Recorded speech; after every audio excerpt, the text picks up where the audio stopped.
రాజ్య భాగస్థులం అయ్యాం. దాన్నే ఒరిజినల్ సిన్ అంటారు.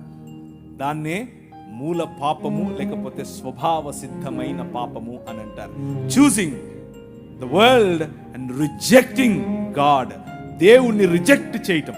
మనుష్య సమాజము మూకుమ్మడిగా దేవుణ్ణి రిజెక్ట్ చేసిన కారణం చేత ఆయన ఊరుకుండలేదు.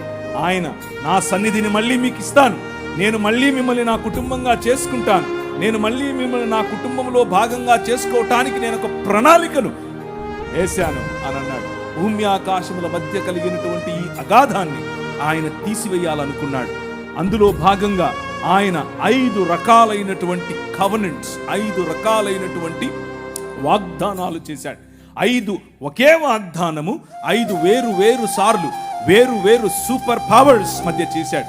ఆయన ప్రతి దేశమును ఆశీర్వదించాలని, ప్రతి వంశమును ఆశీర్వదించాలని, ప్రతి గడ్డను ఆశీర్వదించాలని, ప్రతి బిడ్డను ఆశీర్వదించాలని పూనుకున్న కారణం చేత ఆయన నిమ్రోదు సమయంలో నోవహును ఎన్నుకున్నాడు.